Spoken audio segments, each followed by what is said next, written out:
አጠርና መጠን ያለ አጓጭና አትራፊ የሆነ የጁስ ቤት ለመክፈት ምን ያክል የመነሻ ካፒታል ይፈልጋል?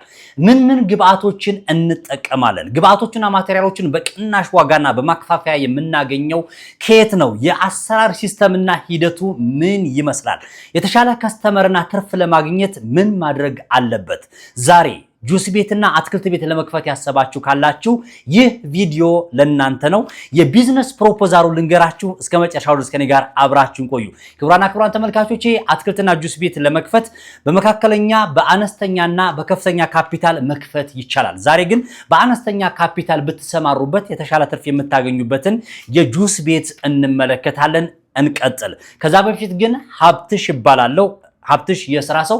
እናንተ ደግሞ ስራ ፈላጊዎች ናችሁ። ወደ እኔ ቻናል የመጣችሁት የምትመለከቱትን የሶሻል ሚዲያ ፕላትፎርም ዩቲዩብ ላይ ካላችሁ ሰብስክራይብ፣ ቲክቶክ ላይ ካላችሁ ደግሞ ፎሎ፣ ላይክ፣ ሼር ያደርጋችሁ ተከተሉኝ። እንቀጥል። የመጀመሪያ የምንመለከተው ምን ያስፈልጋሉ የጁስ ቤት የሚለውን እያንዳንዱ ነገር የምንመለከተው የጁስ መፍጫ ያስፈልጋችኋል።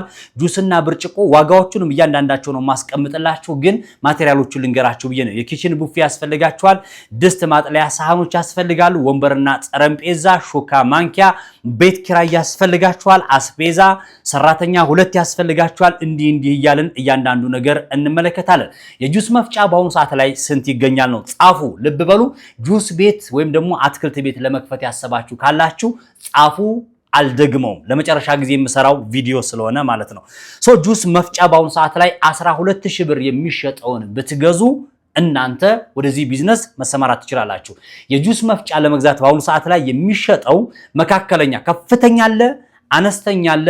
መካከለኛው የሚያሰራችሁ 12000 ብር የሚሸጥ የጁስ መፍጫ ማሽን ያዙ። የጁስ መፍጫ ማሽን 12000 ብር። የጁስ ብርጭቆ በአሁኑ ሰዓት ላይ 12 ያስፈልጋችኋል። 12ን በ400 ብር ሂሳብ 4000 ብር ትገዙታላችሁ። የጁስ ብርጭቆ 4000 ብር ብላችሁ ያዙ። የኪችን ቡፌ በአሁኑ ሰዓት ላይ በ8000 ብር ታሰራላችሁ። በ8000 ብር ብቻ ለማሰራት ጥረት አድርጉ። አነስተኛ የሆነ እስከ 8000 ብር ብቻ የሚፈጅ ማለት ነው የኪችን ቡፌ ይባላል። እሱን ያዙ። የድስት ማጥለያ ሳህኖች የሚባሉ አሉ። አጠቃላይ 10000 ብር ይዤላችኋለሁ። እነዚህ የድስት ማጥለያ ሳህን የሚባሉ 10000 ብር ይዤላችኋለሁ። ወንበርና ጠረጴዛ አጠቃላይ በ50000 ብር ብቻ ይበቃችኋል። በመጠኑ በ50000 ብር ብቻ ካፒታል የሚፈጅ የወንበርና ጠረጴዛን አነስተኛ የሆኑ እነዚህን ማሰራት ትችላላችሁ። ግን እንደዚሁ ለናንተ እንደመረጃ እንደማስታወሻ እንዲጠቅማችሁ ጣውላዎችን ገዝታችሁ ቦታው ላይ ሴታፕ ተደርጎ የጁስ ቤቱ ላይ የምትከፍቱት ቦታ ላይ ማለት ነው ሴታፕ ተደርጎ እዛው ቺፑዶች ወይም ደግሞ ምንድነው የሚባለው ላሚኔትድ ቺፑድ የሚባለው እሱ ተቆራርጦ ቦታው ላይ ስፖንጆች እዛው ላይ ተደርጎ ጨርቅ እዛው የሚለብስበትን ሲስተም ብታደርጉ ሞር ዋጋ ይቀንስላችኋል። ከፈርኒቸር ቤት ሄዳችሁ ገዛለሁ ካላችሁ ዋጋው ይወደድባችኋል፣ ምንም ጥያቄ የለውም። እዛ 50000 ብር የሚፈጅባችሁ ቤታችሁ እዛ ግን 500000 ብር ይፈጅባችሁ ይችላልና በ50000 ብር ግን ቤታችሁ እንደነገሩ አድርጋችሁ መስራት የምትችሉበት በ50000 ብር ብቻ ካፒታል አድርጋችሁ መስራት ትችላላችሁ። ማዘጋጀት ሹካ ማንኪያ የሚባሉትን 5000 ብር ይዤላችኋለሁ። ሰፋ አድርጌ ነው ያስኩላችሁ። ለጁስ የሚጠቅማችሁን ሹካ ማንኪያ የሚባሉ ለአትክልት መብሊያ ሹካዎች አሉ። እንዲሁም ደግሞ ለጁሱ ራሱ የሚሆን ማንኪያ አለ 5000 ብር ማለት ነው። የቤት ኪራይ 15000 ብር ይበቃችኋል። ከ15000 ብር በላይ እንዳትከራዩ ለጊዜው። እኔ ምንድነው ያልኩት አጠር መጠን ያለ የጁስ ቤት ነው ያልኩት። ጥፍ ያለ ቦታ ላይ ሊሆን ይችላል ፊት ለፊት ካልሆነ ግን እንዴት አድርጋችሁ ዲኮር እንደምታደርጓት መጨረሻ ላይ እነግራችኋለሁ። የ2 ወር 30000 ብር ማዘጋጀት ይጠበቅባችኋል። ከፈለጋችሁ 20000 ብር ራሱ እስከ 20000 ብር ምንም ችግር የለውም። 30000 ብር አይነበረውን 40000 ብር አድርጋችሁ 2 ወር ማዘጋጀት ይጠበቅባችኋል። መንግስት እንደፈቀደው ወይም ደግሞ እናንተ እነዛን ቤት ስትከራዩአቸው አቅም ይሄ ነው የ2 ወር ብላችሁ ብቻ በመስጠትና ከሰዎቹ ጋር በመግባባት የ6 ወር ካላችሁ መስጠት ትችላላችሁ። ግን የ2 ወር ብቻ ስጧቸው። ራሱን የቻለ ምክንያት ስላለው የ2 ወር ብቻ መስጠቱ ለእናንተ ጥቅም ስለሆነ ወይም ደግሞ አቅም ስለሌላችሁ ወይም ደግሞ በአነስተኛ ካፒታል ስለምትጀምሩት ነው። አስቤዛ የ30000 ብር አስቤዛ ያስፈልጋችኋል። አትክልት ያው አስቤዛ ስላችሁ በነገራችን ላይ ሁለቱንም እንድትሰሩ ነው። ውጭ ላይ አትክልት ብትሸጡ የተሻለ ትርፋማ ትሆናላችሁ። ውጭ ላይም ሰው ይገዛችኋል አትክልት፣ ውስጥ ላይ ደግሞ ራሱን ይቻላል። በየቀኑ ፍሬሽ ሆነ ስለምትገዙ የ2000 ብር፣ የ3000 ብር፣ የ5000 ብር ገዙ ትችላላችሁ። ግን ሰፋ አድርጋችሁ እንድትሰሩ ነው 30000 ብር ያስኩላችሁ። ሰራተኛ በ5000 ብር ለሁለት ሰራተኛ 10000 ብር አንድ ለሚያስተናግድና አንድ ውስጥ ላይ ለሚሰራ ሰው አድርጋችሁ ራሳችሁን ጨምራችሁ ብታዘጋጁ ሁለት ሰራተኛ ቀጠሩ እናንተ ግን ራሳችሁን ጨምራችሁ እናንተን ለጊዜው ተወታ አድርጉትና ግን 10000 ብር ለሰራተኛ መያዝ ያስፈልጋችኋል ማለት ነው።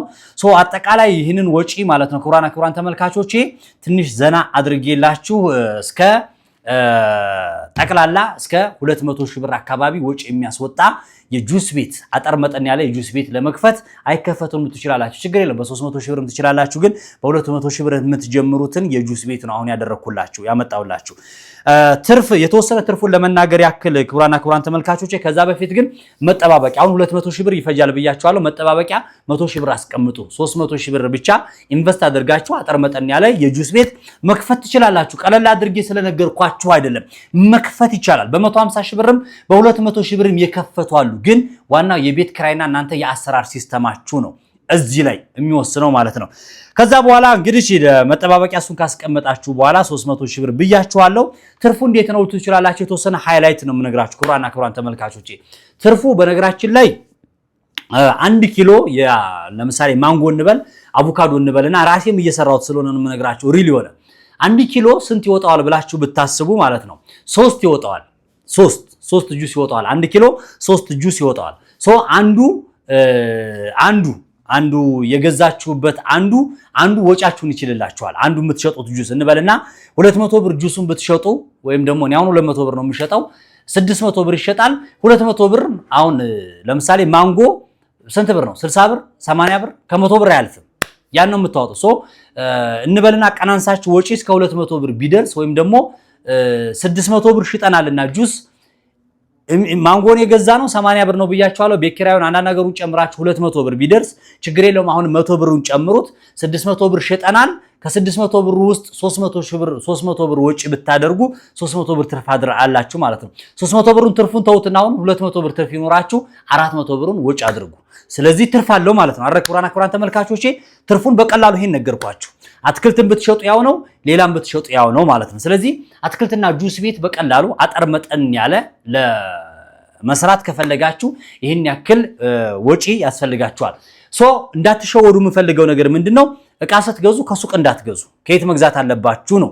ከየት መግዛት አለባችሁ ሲባል አዲስ አበባ ከሆናችሁ መርካቶ ሄዳችሁ ጭድ ተራ አካባቢ ራሱን የቻለ እነ ብርጭቆ እነ ሳህን የጁስ መፍጫ ምናምን እነዚህ ነገሮች በቅናሽና በማከፋፈያ ዋጋ የሚሸጡበት ቦታ እዛ ነው። አዳምጡኝ።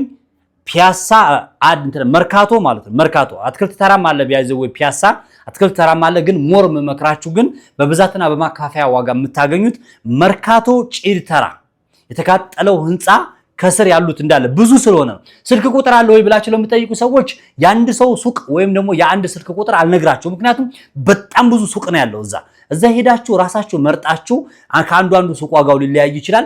በቅናሽ የሆነበት ቦታ ላይ አደራ ደላላ እንዳታናግሩ።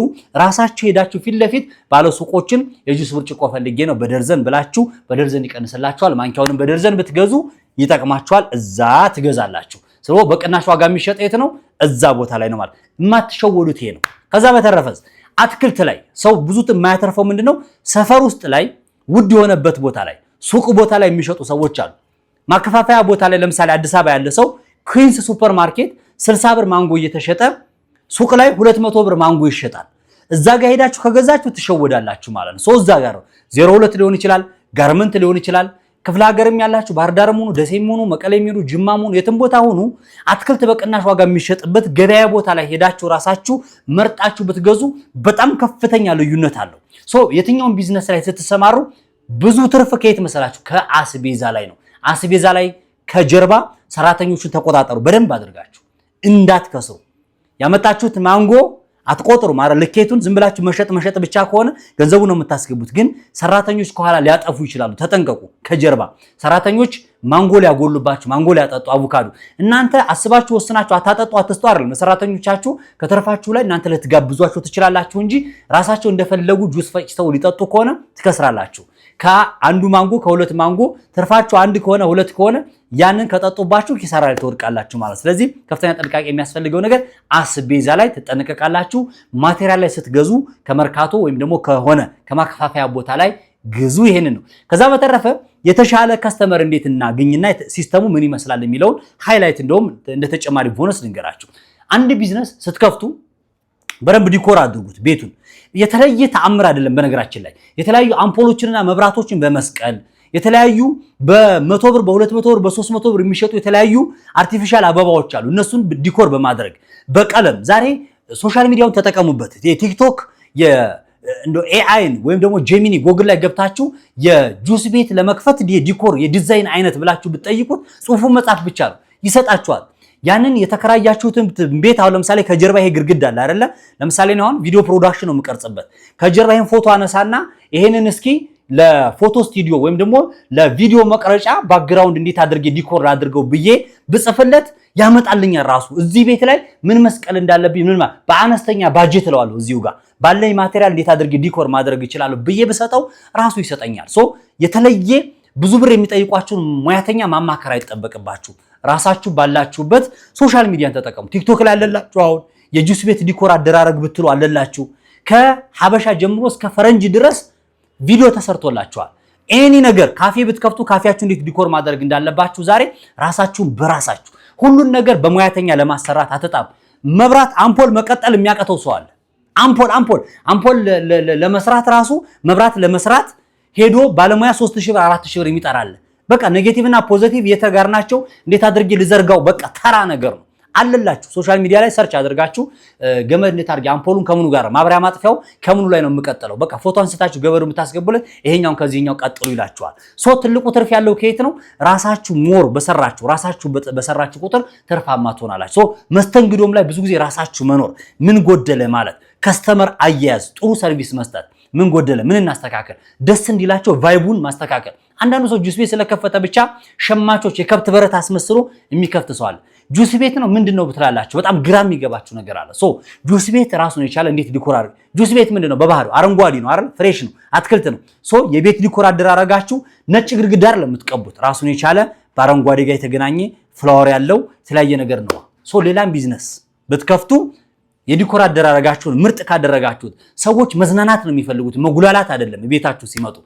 የቤታችሁን ዲኮር አደራረጋችሁን ምርጥ ካደረጋችሁት ከስተመር አያያዛችሁን ቤታችሁ ላይ አዳዲስ ነገር አፕዴት አድርጉ፣ አፕግሬድ አድርጉ፣ ክላሲካል ክፈቱበት፣ ጽድት አድርጋችሁ ከውጭ ጀምሮ ገና ከውጭ እንዲጣራ በሩ ላይ ያለው ዲኮር በረንዳ ላይ ያለው ዲኮር ፏ አድርጉት።